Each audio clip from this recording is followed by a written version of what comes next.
Hej McP. I dag vil vi gerne snakke lidt om vores PBL-forløb. Mig og Daniel Hassel. Vi har valgt Ungarn. Så det vil vi snakke lidt om. Vores problemstilling er, hvordan Ungarn har udviklet sig økonomisk, og hvilke tiltag den ungarske regering kan tage i anvendelse for at forbedre deres økonomiske situation. Ja. Så vil vi også redegøre kort for Ungarns økonomiske situation og sammensætning og yderligere redegøre for Ungarns politiske situation. Vi vil også analysere den økonomiske udvikling i Ungarn i selvvalgt periode fra 2022 til 2027 og analysere, hvilke faktorer, der primært driver den økonomiske udvikling i Ungarn. Til sidst vil vi så diskutere, hvilke tiltag den ungarske regering kan tage anvendelse for at forbedre Ungarns økonomiske situation på både kort sigt og lang sigt, og vurdere, hvilke tiltag, der realistisk set kan blive implementeret i Ungarn. Ja. Ungarns økonomi er opbygget som moderne blandingsøkonomi, hvor det er industri og service, som er den centrale rolle i det, hvor at landbruget har en mindre betydning. Og hvis vi kigger år tilbage, så var det landbruget, der havde klart den største betydning. Industrien er en vigtig del af deres økonomi, især deres bilproduktion og deres serviceerhverv, som deres turisme og IT, som der gør en rigtig stor del af deres økonomi. Ungarn er desuden en åben økonomi, som betyder, at Ungarn er desuden en åben økonomi, som gør, at de er meget afhængige af deres handel med udlandet, og det meste af det går til EU og allermest Tyskland, som er en af deres allervigtigste handelspartnere. Det gør også Ungarn utrolig sårbar over for økonomiske ændringer i Europa. Kigger man på deres økonomi gennem BNP's efterspørgselskomponenter, altså CIGX-M, så spiller privatforbruget en rigtig stor rolle, fordi det er med til at skabe den samlede efterspørgsel i økonomien. Privatforbruget er blandt andet påvirket af lønudviklinger, realløn og politiske tiltag, som f.eks. skattelettelser, der øger husholdningernes disponible indkomst og dermed købekraften. Investeringerne har derimod været faldende i det seneste år, hvilket hænger sammen med økonomisk usikkerhed, lav erhvervstillid og lav kapacitetsudnyttelse blandt virksomhederne. Eksporten er samtidig en meget vigtig vækstfaktor for Ungarn, men den gør også økonomien konjunkturfølsom og afhængig af udviklingen i udlandet, særligt i EU og Tyskland.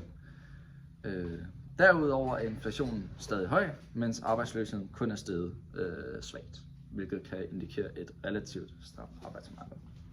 Politisk Ungarn er et parlamentarisk republik, hvor regeringen og statsministeren har den udøvende magt.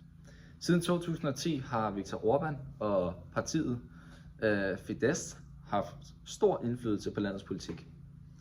Det har været under betydelig kritik af den demokratiske udvikling, især i forhold til demokratiske principper, som magtens tredeling, retsstatsprincipper og pressefrihed. Samtidig har Ungarn haft konflikter med European Union, hvilket blandt andet har ført til tilbageholdelse af EU-midler. Det har derfor haft store negative konsekvenser for investeringerne og den økonomiske udvikling. Are you ready, McP? Deres økonomi siden 2022 har været meget turbulent. Det har helt en stillestående konjunktur. Og siden midten af 2022, der har deres økonomi været meget præget af lav aktivitet. Og det kumulerer sig i 2025, hvor man kunne forvente, at deres BNP er på 0,03%. Hvilket virkelig ikke er særlig godt. Og det viser jo så også, at deres økonomi befinder sig i en meget svær konjunktursituation. Og det er med lav efterspørgsel og usikkerhed. Og så har vi også lavet en lignende regression, for ligesom at underbygge det her, vi står og siger, så det ikke bare er noget jap. Ja, og det er fra 23 til 27, og den kommer op på skærmen her. Den lignende regression, vi har lavet, den viser så en positiv handling på 0,75, hvilket betyder, at deres BNP-vækst selvfølgelig i gennemsnit stiger med cirka de her 0,75 procentpoint om året.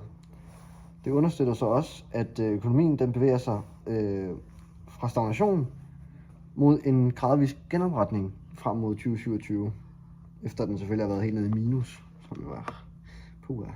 Ja, Og den vigtigste drivkraft bag den her udvikling, det er privatforbruget. Når reallønnen stiger, så får husholdningerne større købekraft, og det fører til øget forbrug, fordi man har større købekraft og flere penge at bruge for. Samtidig så vil skattelettelserne i 2026 også øge den disponible indkomst og dermed efterspørgselen yderligere. Investeringerne har derimod haft en negativ udvikling og fungerer som en hæmmende faktor frem for en hvad kan man kalde det, god faktor. De er faldet siden 2023 på grund af lav erhvervstillid, lav kapacitetsudnyttelse og usikkerhed omkring handel. Derudover spiller begrænset adgang til kredit og blokerede EU-midler også en rolle. Og så først fra 26 forventes investeringerne at stabilisere sig. Eksporten er en vigtig del af Ungarns økonomi og bidrager væsentligt til betalingsbalancen, men gør samtidig også landet sårbart overfor eksterne chok, kan man kalde det. Ungarn er nemlig stærkt afhængig af efterspørgslen fra Europa, især Tyskland, hvilket betyder, at lav vækst i EU påvirker den ungarske økonomi negativt gennem lavere eksport efterspørgsel. Selvom eksporten forventes at stige frem til 27, er udviklingen fortsat, hvad kan man sige, afhængig af internationale konjunkturer. Inflationen er faldet i 2025, men kerneinflationen er stadig relativt høj. Det betyder, at centralbankerne stadig må føre en stram pengepolitik for at være forsigtig med rentenedsættelser, for at undgå yderligere inflationspres. Ja.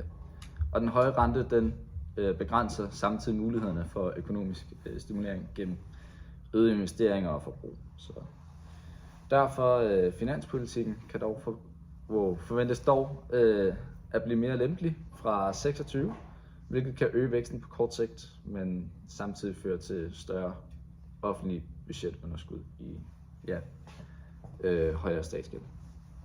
Vi har lavet endnu en lignende regression, og det er så på inflationen, og det er fra 2023 til 2027. Yes. Det kommer op på skærmen lige her.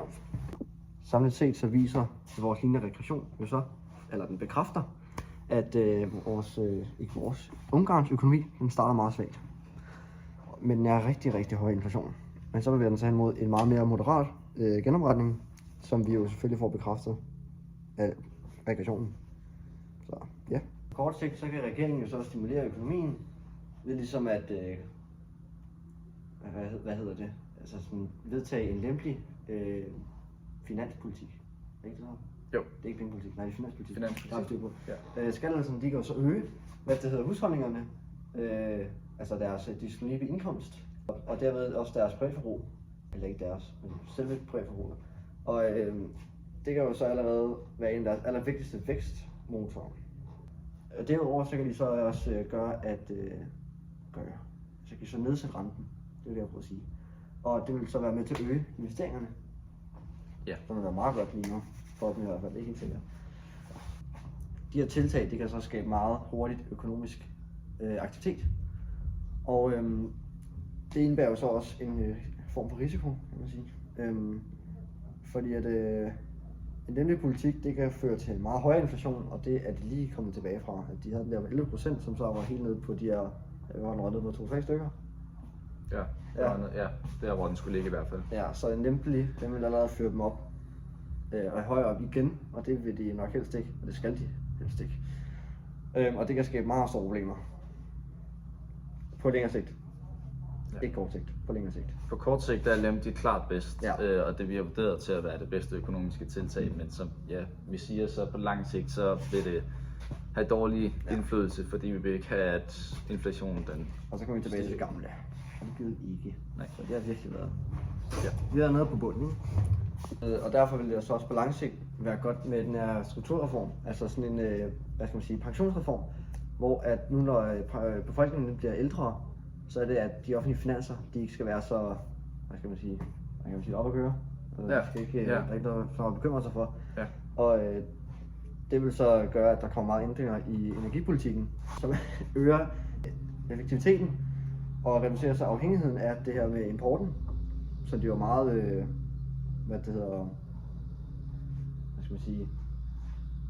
De har meget at gøre med import og de er mere eksport. selvstændige, så der kommer lidt mindre usikkerhed i økonomien, Præcis. når den ikke er afhængig af import fra omkringliggende lande. Ja, præcis. Ja. Og så kan man så endelig se, at der er forbedret vilkår for virksomhederne. Ja. Og at det her med, som jeg også sagde før, at der kommer så øgede investeringer, og selvfølgelig produktivitet. Så når man vurderer, hvad der er realistisk, er det mest sandsynligt, at regeringen vil fokusere på kortsigtede tiltag. Skattelettelser, økonomisk, aktivitet, og politisk attraktive, fordi de hurtigt kan mærkes af befolkningen. Ja, og så har vi så også haft meget svært med markedet med de her, når man udfører en reform, så vil den her langsigtede reform, den vil så også være meget svær at gennemføre, og den vil også være meget upopulær, hvis vi kigger på det politiske. Og det er ikke, det vil jo ikke være så godt. Det vil være godt at gennemføre for dem på længere sigt. På længere sigt, ja. Det vil være rigtig svært at gennemføre. Det er også svært at implementere, og det er det, vi mener med, at det er svært at gennemføre. Ja, plus så vil der også være den her, der kommer konflikter med EU, fordi der er jo mange EU-regler om det. Plus deres begrænsede økonomiske ressourcer, som så gør det endnu mere vanskeligt. Ja.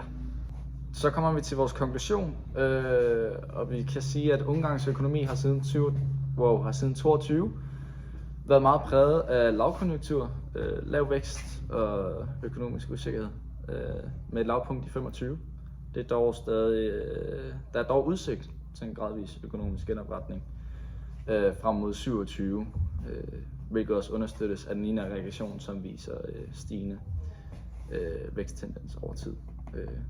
Og så også at inflationen den er faldet ned på de cirka 3% igen, som den skal være.